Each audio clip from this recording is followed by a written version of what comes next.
Chelsea is back. അതോ ശരിക്കും Chelsea തിരിച്ചു വന്നിട്ടുണ്ടോ? അപ്പൊ ഇന്നലത്തെ കളിയിൽ ചെൽസി 5-1 ജയിച്ചു. റിസൾട്ട് വെച്ച് നോക്കുമ്പോൾ അതൊരു വലിയ വിന്നാണ്, കാര്യങ്ങളാണ് എല്ലാമാണ്. പിന്നെ കോൺഫിഡൻസ് കൂട്ടാനും മൊറൽ ബൂസ്റ്റ് ചെയ്യാനൊക്കെ ആയിട്ട് വളരെ അടിപൊളിയായിട്ടുള്ള ഒരു വിന്നായിരുന്നു അത്. പക്ഷെ ഞാൻ ആദ്യത്തെ വീഡിയോയിൽ പറഞ്ഞിട്ടുണ്ടായിരുന്നു ചെൽസി ഈ സീസൺ പ്രീമിയർ ലീഗിന് ഡാർക്ക് ഹോഴ്സസ് ആണെന്ന്. അവർ പ്രീമിയർ ലീഗിന് വേണ്ടിയിട്ടും ചാമ്പ്യൻസ് ലീഗിന് വേണ്ടിയിട്ടും കളിക്കാനുള്ള സാധ്യതകളുണ്ടെന്ന് പറഞ്ഞിട്ടായിരുന്നു. പക്ഷെ റിയാലിറ്റി കുറച്ച് ഡിഫറെന്റ് ആയിരുന്നു. ആദ്യത്തെ ഗെയിം വീക്ക് ക്രിസ്റ്റൽ പാലസുമായിട്ട് 0-0 ഡ്രോ ആയതിനു ശേഷം അതില് ചാൻസുകൾ ഉണ്ടായിരുന്നു, ചെൽസിക്ക് ചാൻസസ് ക്രിയേറ്റ് ചെയ്തിട്ടുണ്ടായിരുന്നു. പക്ഷേ ഒരു ലാക്ക് ഓഫ് പേസ്, ഒരു ലാക്ക് ഓഫ് പെനട്രേഷൻ എവിടെ ഉണ്ടായിരുന്നു. ക്രിസ്റ്റൽ പാലസിന്റെ കൂടെയുള്ള ഒരു ഗെയിം പ്ലാൻ എന്താ വെച്ചാൽ, ക്രിസ്റ്റൽ പാലസ് ഭയങ്കര കോമ്പാക്ട് ആയിട്ടുള്ള ടീമാണ്. അവരുടെ ഡിഫൻസ്, അവരുടെ മിഡ്ഫീൽഡ്, അവരുടെ അറ്റാക്ക് 3 ബാങ്ക്സും ഒരുമിച്ച് കളിക്കുന്ന ഒരു ടീമാണ്. അപ്പൊ അതുകൊണ്ട് തന്നെ അതിന്റെ ഇടയിൽ കൂടെ പാസ് ചെയ്യാന്ന് പറഞ്ഞാൽ എളുപ്പമുള്ള ഒരു കാര്യമല്ല. അങ്ങനെ കോമ്പാക്ട് ആയിട്ട് കളിക്കുന്ന ടീമിനെ ഇടയിൽ കൂടെ സ്പേസ് ഉണ്ടാക്കി നമ്മൾ കളിക്കണം എന്നുണ്ടെങ്കിൽ എന്ത് ചെയ്യണം? ഇങ്ങനെ ഇരിക്കുന്ന ടീമിനെ ഇങ്ങനെ വലിച്ചു കൊണ്ടുപോകണം, സ്പേസ് ഉണ്ടാക്കണം ഇടയിൽ. അങ്ങനെ സ്പേസ് ഉണ്ടാക്കണമെങ്കിൽ ഓപ്പോസിറ്റ് ടീം, അതായത് ചെൽസി, എക്സ്പാൻസീവ് ആയിട്ട് കളിക്കണം. അവരുടെ പ്ലേയേഴ്സ് ഭയങ്കര വൈഡ് നിന്ന് മാർക്ക് ചെയ്യുന്ന പ്ലേയേഴ്സിനെ അങ്ങോട്ടും ഇങ്ങോട്ടൊക്കെ വലിച്ച് സ്പേസ് ഉണ്ടാക്കണം. അങ്ങനെ സ്പേസ് ഉണ്ടാക്കാൻ നോക്കുമ്പോൾ ചെൽസിയുടെ പാസുകളൊന്നും അങ്ങോട്ട് എന്താ പറയാ, ഒരു ഉദ്ദേശിക്കുന്ന പാസുകൾ എത്തുന്നില്ല, അല്ലെങ്കിൽ എത്തിച്ചെടുക്കാൻ ശ്രമിച്ചിട്ട് പാസുകൾ മിസ്സാവുന്ന പോലെ. അങ്ങനെയായിരുന്നു ഫസ്റ്റത്തെ ഒരു കളി. ജയിക്കാവുന്ന ചാൻസുകൾ ഉണ്ടായിരുന്നു, പക്ഷെ ജയിച്ചില്ല. അപ്പൊ സ്വാഭാവികമായിട്ടും അടുത്ത ചോദ്യം വന്നിട്ടുണ്ട്, ഡാർക്ക് ഹോഴ്സ് ആണ്, കപ്പടിക്കും, അതിനുള്ള ടീം ഉണ്ടെന്നൊക്കെ പറഞ്ഞിട്ട് എന്തുകൊണ്ടാണ് ഈ കളി എന്നുള്ളത്. അതിന് എക്സ്ക്യൂസസ് അല്ല, 2-3 കാരണങ്ങളുണ്ട്. പക്ഷെ ഈ കാരണങ്ങളൊക്കെ എല്ലാ ടീമുകൾക്കും ബാധകമായിട്ടുള്ള കാര്യങ്ങളാണ്. അതുകൊണ്ട് അതിനെ ഒരു എക്സ്ക്യൂസ് ആയിട്ട് നമുക്ക് ഒരിക്കലും പറയാൻ പറ്റില്ല. അപ്പൊ അതിൽ ആദ്യത്തെ കാര്യം എന്താണെന്ന് വെച്ച് കഴിഞ്ഞാൽ, ചെൽസി റസ്റ്റിയാണ്. കാരണം എന്താ വെച്ച് കഴിഞ്ഞാൽ, ക്ലബ് വേൾഡ് കപ്പ് കളിച്ചിട്ട് അവര് പ്രീ സീസൺ വെട്ടിച്ചുരുക്കി കുറച്ച് പ്ലേയേഴ്സിന് റെസ്റ്റ് ഒക്കെ കൊടുത്ത് തിരിച്ചു വന്നിട്ട് കളിക്കുന്നതാണ്. നേരെ മറിച്ച് ക്രിസ്റ്റൽ പാലസ് ഓൾറെഡി കോൺഫറൻസ് ലീഗിന്റെ ക്വാളിഫിക്കേഷന് വേണ്ടിയിട്ട് തയ്യാറെടുത്തതും പിന്നെ അത് കഴിഞ്ഞിട്ട് കമ്മ്യൂണിറ്റി ഷീൽഡ് ലിവർപൂളായിട്ട് മാച്ച് കളിച്ച് നിൽക്കുന്ന ടീമാണ്. അപ്പൊ ഒരു ഗെയിം ഫിറ്റ്നസ് അല്ല, ഗെയിം ഷാർപ്നെസ്സിൽ ക്രിസ്റ്റൽ പാലസ് മുന്നിൽ നിൽക്കിട്ട്. പിന്നെ ക്രിസ്റ്റൽ പാലസിന്റെ റീസെന്റ് ഫോം, അവർ സിറ്റി ആയിട്ട് കളിച്ചു, ലിവർപൂളായിട്ട് കളിച്ചു, ആഴ്സണലായിട്ട് കളിച്ചു, ചെൽസി ആയിട്ട് കളിച്ചു, ആസ്ട്രേലിയയായിട്ട് കളിച്ചു. ഈ ഒരൊറ്റ കളി അവസാനത്തെ അവരുടെ ഒരു ക്രേസി റണ്ണുണ്ട് 11 മാച്ചിന്റെ. അതിൽ അവർ ആരോടും തോറ്റിട്ടില്ല. അവർ ടോപ്പ് 6 ടീമിനോടൊക്കെ കളിച്ചിട്ടുണ്ട്, ആരോടും തോറ്റിട്ടില്ല. ക്രിസ്റ്റൽ പാലസ് ഈ സീസണിൽ യൂറോപ്പ അംബീഷൻസ് ഉള്ള ടീമാണ്, യൂറോപ്പിൽ കയറാനുള്ള അംബീഷൻസ് ഉള്ള ടീം. ഓൾറെഡി അവർ യൂറോപ്പ് ലീഗിലായിരുന്നു, മൾട്ടി ക്ലബ് ഓണർഷിപ്പ് UEFA എന്നൊക്കെ പറഞ്ഞ് പുറത്താക്കിയതാണ്. അപ്പോൾ അതുകൊണ്ട് അത് ഒരു റീസൺ, അവരുടെ മാച്ച് ഷാർപ്നെസ് ഒരു റീസൺ, അവരുടെ റീസൺ ഫോം, അവരുടെ കോച്ച്, അതൊക്കെ ഒരു റീസൺസ് ആണ്. സ്റ്റിൽ ചെൽസി നല്ല ചാൻസുകൾ ഉണ്ടാക്കി. ആന്ത്രേ സാൻഡേഴ്സിന്റെ ഒരു ഓപ്പൺ ചാൻസ് മിസ്സാക്കി ഉണ്ടായിരുന്നു, അടിച്ചതിനെ ജയിക്കാമായിരുന്ന കളിയായിരുന്നു സ്റ്റിൽ. അപ്പോ ചെൽസി എവിടെയാണ് നിൽക്കുന്നത്, ഇതിന്റെ ഒരു അവലോകനം നമുക്ക് അവിടേക്കാണ് എത്തേണ്ടത്. ഫസ്റ്റത്തെ ഗോൾ, റിട്ടേൺ ഓഫ് പക്വേറ്റ. ഈ പക്വേറ്റ ഡിബ്രൂയിന്റെ സക്സസർ ആയിട്ട് സിറ്റി നോക്കിയിരുന്ന ഒരു പ്ലെയർ ആണ്. സോ ടാലന്റ് അവിടെ ഒബ്വിയസ് ആണ്. പക്ഷെ ഇത്ര നാളായിട്ട് പോയിട്ടില്ല. എന്തുകൊണ്ടാന്ന് വെച്ച് കഴിഞ്ഞാൽ അവന്റെ ബെറ്റിങ്ങിന്റെ പേരിലുണ്ടായിരുന്ന കേസുകളൊക്കെ, അവ ബെറ്റിങ്ങിന്റെ കേസുകളിൽ നിന്ന് കമ്മീഷൻ ഇവനെ മോചിപ്പിച്ചിട്ടുണ്ട്. അവന് ബെറ്റിങ്ങിന്റെ കേസിൽ നിന്ന് ചാർജ് ഒന്നും വരില്ല. പക്ഷേ അന്വേഷണത്തിൽ സഹകരിക്കാതിരുന്നതിനുള്ള ചാർജ് വരാനിരിക്കുന്നുണ്ട്. അതിനെന്താവെന്ന് കണ്ടറിയണം. സോ പക്വേറ്റയുടെ ടാലൻസിനെ ശരിക്കും പറയുന്ന ഒരു ഗോളായിരുന്നു ആദ്യത്തെ ഗോൾ. അടിപൊളി ഷോട്ടായിരുന്നു, ഒട്ടും പ്രതീക്ഷിക്കാത്ത ഷോട്ടായിരുന്നു. ബോൾ സ്വേർവ് ചെയ്തിട്ടാണ് കയറിയത്. Which brings us to Sanchez. ഒരു പ്രീമിയർ ലീഗ് അടിക്കാനുള്ള, ചാമ്പ്യൻസ് ലീഗ് അടിക്കാനുള്ള ടീമിന്റെ ഗോൾ കീപ്പർക്ക് വേണ്ട ക്വാളിറ്റി സാഞ്ചസിന് ഉണ്ടോ എന്നുള്ളതാണ് ചോദ്യം. ആദ്യത്തെ കളിയിൽ ക്രിസ്റ്റൽ പാലസ് ആയിട്ടുള്ള കളിയിൽ എണ്ണം പറഞ്ഞ 5-6 സേവുകൾ ഉണ്ടായിരുന്നു. അതിലായിരുന്നു ചെൽസി തോറ്റനെ, അത് വേറെ കാര്യം. പക്ഷെ ഒരു ദിവസം ഇത്ര നന്നായിട്ട് കളിക്കുകയും ഈ ഷോട്ട് ഗോൾ കീപ്പറുടെ കയ്യിൽ നിന്ന് അകലേക്ക് പോകുന്ന, മാറിപ്പോകുന്ന, ഡയറക്ഷൻ മാറുന്ന ഒരു ഷോട്ടല്ല, അവന്റെ കയ്യിലെ തൊട്ട് മുന്നിലുള്ള ഷോട്ടാണ്. എക്സ്പെക്ട് ചെയ്തിട്ടല്ല നിൽക്കുന്നത്. മേ ബി ഈ പറഞ്ഞ മാച്ച് ഷാർപ്നെസിന്റെ കുറവായിരിക്കും. പക്ഷെ ഒരു truly world class goal keeper, ഇപ്പൊ തിബോ കോർട്ടുവ, ഡൊണാറുമ്മ അല്ലെങ്കിൽ ന്യൂർ, അങ്ങനെ ഈ പറയുന്ന വേൾഡ് ക്ലാസ് ഗോൾ കീപ്പേഴ്സ് ഒക്കെ ആ ഷോട്ട് സേവ് ചെയ്യും, അതിൽ യാതൊരു സംശയവുമില്ല. അപ്പോ നമുക്ക് കൺസിസ്റ്റൻസിയാണ് വേണ്ടത്, ഒരു വേൾഡ് ക്ലാസ് ഗോൾ കീപ്പറിനെ വേണം. അപ്പൊ ഈ ഗോൾ കീപ്പറിനെ വെച്ചിട്ട് നമ്മൾ ഇത്രയൊക്കെ സൈനിങ്സ് നടത്തിയിട്ട് ഇനി എവിടേക്കാണ് എന്നുള്ള ചോദ്യമാണ് അടുത്തത്. ഇനി സൈനിങ്സിന്റെ കേസിലേക്ക് വരുമ്പോൾ നമുക്ക് ഇപ്പോഴും, നമുക്കിത് ഞാൻ പറയുന്നത് ഞാൻ ചെൽസി ഫാൻ ആയതുകൊണ്ടാട്ടോ, നമുക്കിപ്പോഴും ഒരു പെനട്രേഷൻ, മിഡിൽ നിന്നുള്ള ഒരു പെനട്രേഷൻ, കൃത്യമായിട്ട് പറഞ്ഞു കഴിഞ്ഞാൽ ട്രാൻസിഷൻ്റെ, അതായത് ഗെയിം ട്രാൻസിഷൻ ആകുമ്പോൾ നമ്മൾ പൊസഷൻ അവരുടെ നിന്ന് എടുത്തു, നമ്മുടെ പൊസഷൻ വന്നു, അവിടുന്ന് ഗെയിം ട്രാൻസാക്ഷൻ ആവാണ്. എല്ലാ ചാമ്പ്യൻസും എടുത്ത് നോക്കിക്കോ, ലിവർപൂൾ ആയിക്കോട്ടെ, അതിന് മുന്നേ ചാമ്പ്യൻസ് ആയിരുന്ന സിറ്റി ആയിക്കോട്ടെ, ആരും എടുത്ത് നോക്കിക്കോ, ഈ ട്രാൻസിഷനിൽ നല്ല സ്പീഡ് കാണാം. ഈ ട്രാൻസിഷന്റെ സ്പീഡിലാണ് അവർ പെട്ടെന്ന് ആൾക്കാർക്ക് ബോൾ അവരുടെ കയ്യിൽ നിന്ന് പോയി എന്ന് മനസ്സിലാവുന്നതിന് മുമ്പ് ഇപ്പുറത്തെ ഒരു ഗോൾ ചാൻസ് എത്തിയിട്ടുണ്ടാവും.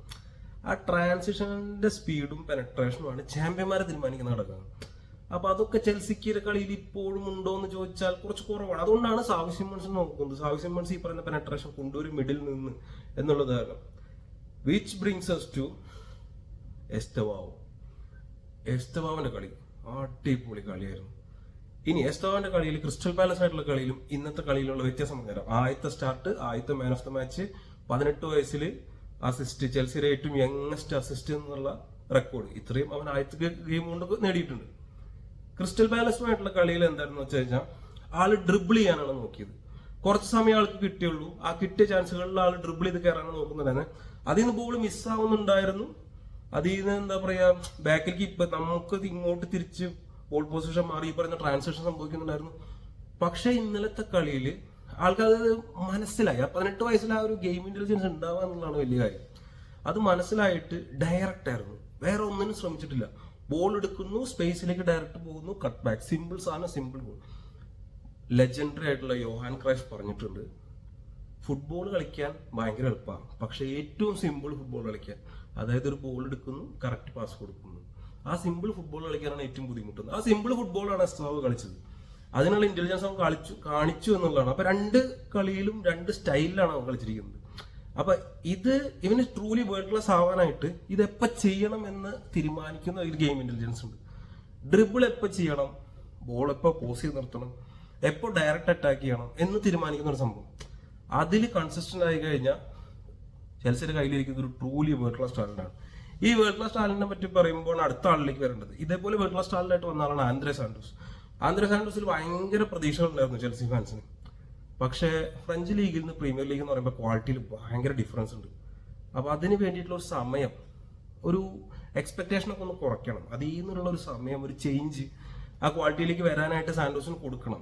അത് കൊടുത്തില്ല എന്നുണ്ടെങ്കിൽ നമ്മൾ ഭയങ്കര പ്രതീക്ഷ കൊടുത്ത ആൾക്കാർ ഇതാക്കുന്ന പോലെ ആയിരിക്കും. പിന്നെ ക്രിസ്റ്റൽ പാലസിന്റെ കൂടെയുള്ള കളിയിൽ ഏറ്റവും ശോകമായിട്ട് എനിക്ക് തോന്നിയത് എൻസോനെയാണ്.